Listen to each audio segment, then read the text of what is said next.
Well, Ian Huntley, as it turned out, was worse than I could have ever imagined when I first met him face to face. In February 2026, one of Britain's most notorious killers was allegedly attacked and killed inside HMP Frankland. Ian Huntley became one of the most hated men in the United Kingdom after the brutal murders of Holly Wells and Jessica Chapman in Soham 2002. The disappearance of the two schoolgirls triggered one of the largest murder investigations ever conducted in Britain. And there was just a sense of incredible tension through the day. People, by this time, fearing the worst. The horrible truth finally dawning on the people of Soham and the families of the two girls themselves that all hope had been extinguished. Finally, the reality was they were dead. I'm Matt from Underworld Uncut. In 2017, we sat down with former Sky News presenter Jeremy Thompson, who reported live from Soham in 2002.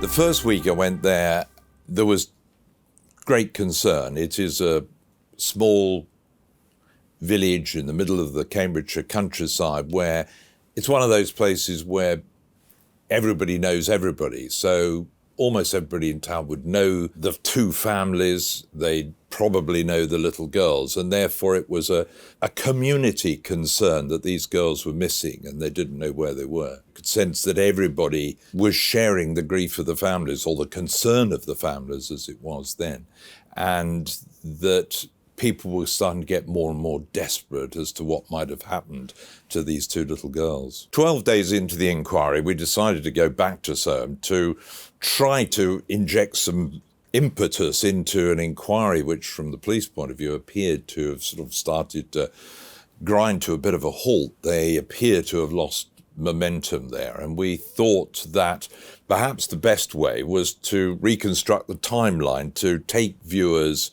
around Britain and around the world through the last steps that were known of the girls. So I basically traced the steps the two girls had taken, we believed, from the back garden of one of their homes where they'd been having a family barbecue on a beautiful, hot, sunny summer's afternoon, through into the village to the tuck shop near their school where they said they were going to get sweets. And then really the next obvious line was, who saw them last? And the police had said, well, it was the caretaker at the village college who lived on the site there, Ian Huntley. So we got in touch with him and said, we'd like to do an interview as you appear to be the last person to see him alive. And he agreed.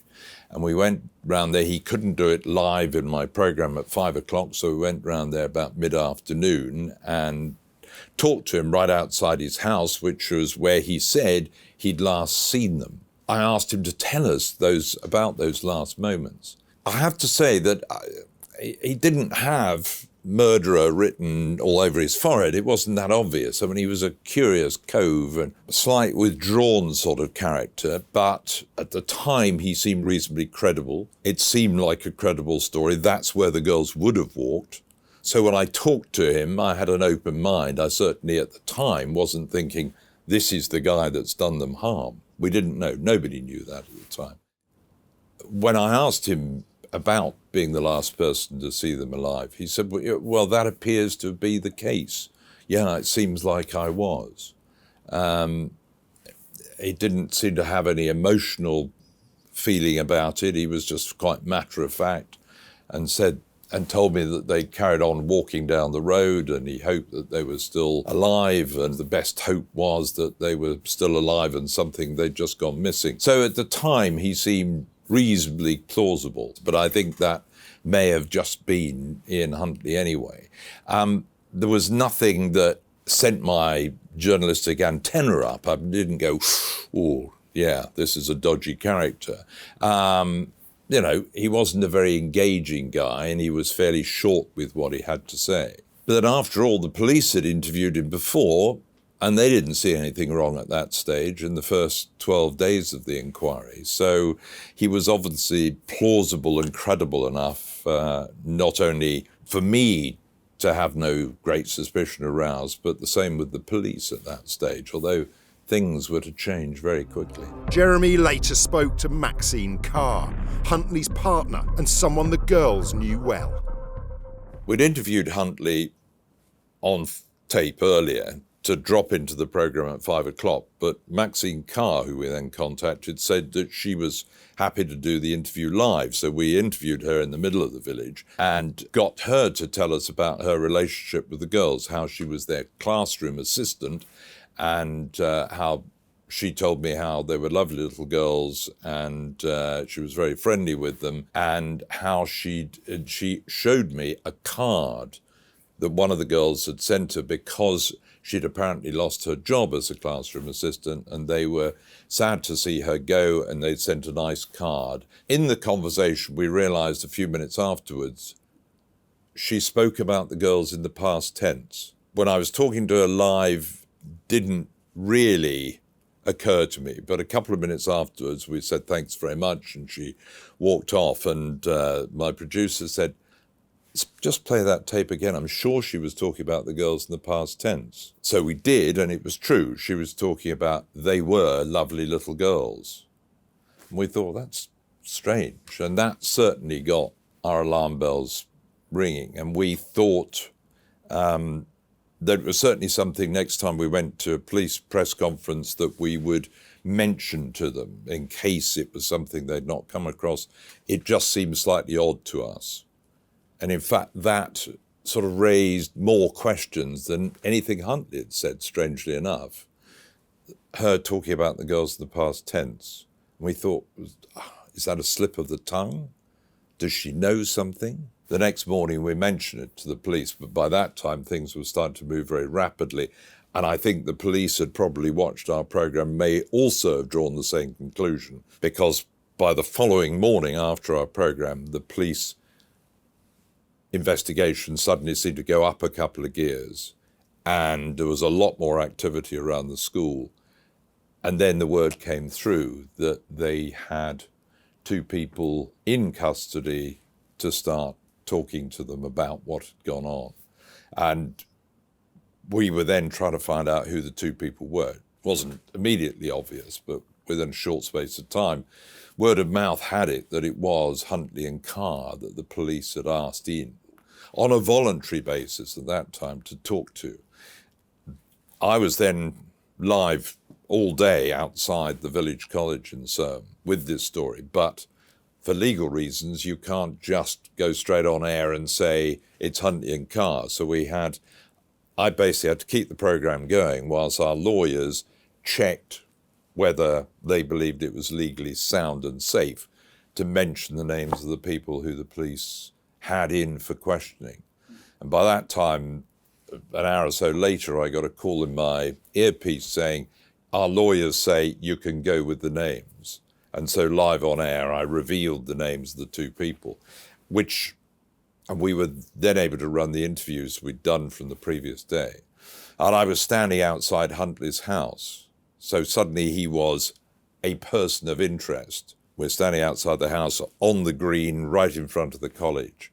And then the story really seemed to take on, a whole new lease of life. It really accelerated very rapidly the events of the next few hours once these 2 were in for questioning. We went off air for a few hours. It was the middle of, it was midnight by that time. So we went to try and get a bit of rest. And then in the early hours of the morning, we heard that charges were going to be made against them. And there was a early morning police press conference in the middle of Soham near the church, which had become very much a focal point for the community there. And the police announced that they were charging them both in connection with the murders of the 2 girls. And we immediately asked, well, have you found the bodies? And they said, no, but we believe these 2 people to be connected with that, and we've arrested them, rearrested them, and charged them. And then began an even stranger day. It was an unbelievably hot, sticky, muggy, bright, sunny summer's day that seemed to stretch forever in the tension, because the police were obviously starting to follow up potential leads, as they now believe for the first time the girls were definitely dead, and were trying to track down where the bodies might be. And we were on live all day with this, with our correspondents out in the fens following police cars, basically following tip-offs, listening to what the local people said, trying to get anything from the police. The police were keeping cards very close to their chest, but we eventually got a tip in the afternoon that something may have been found way out deep in the fens near Lakenheath Air Force Base, RAF base that the Americans use. And so a couple of our correspondents went out there and reported a large amount of police activity. And there was just a sense of incredible tension through the day. People, by this time, fearing the worst. You know, the horrible truth finally dawning on the people of Soham and the families of the two girls themselves, that all hope had been extinguished, that finally the reality was they were dead. And now this long day of trying to find where the bodies were. And slowly, late afternoon, we started to get information coming in. The police and the investigation teams had found bodies in a little drainage ditch near the Air Force Base, right out in the middle of the fens. And there was a huge amount of police activity there. It was a while before they confirmed that they'd found bodies. But it was quite clear as we checked back that something had happened on the Friday night during the interviews with Huntley and Carr. It had triggered further searches. And because they suddenly saw Huntley as perhaps the key figure here, they went back over his territory, his home and his workplace. And it was then that it was clear later that they began to find evidence that he had abducted the girls. Looking back, Jeremy Thompson realised he had unknowingly come face to face with a murderer. Well, Ian Huntley, as it turned out, was worse than I could have ever imagined when I first met him face to face, and sadly too late for the little girls and their families, but not too late for the rest of society. He was rightly convicted of murder and put away, and probably will never see the light of day again outside a prison cell, which I think for the families and those closely involved is at least some justice. Not exactly compensation, but at least they've seen justice done.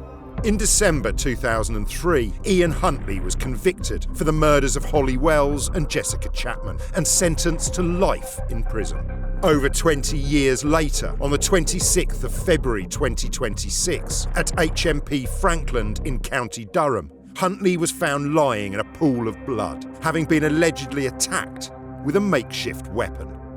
Huntley was taken to hospital, but died on the 7th of March after being taken off life support.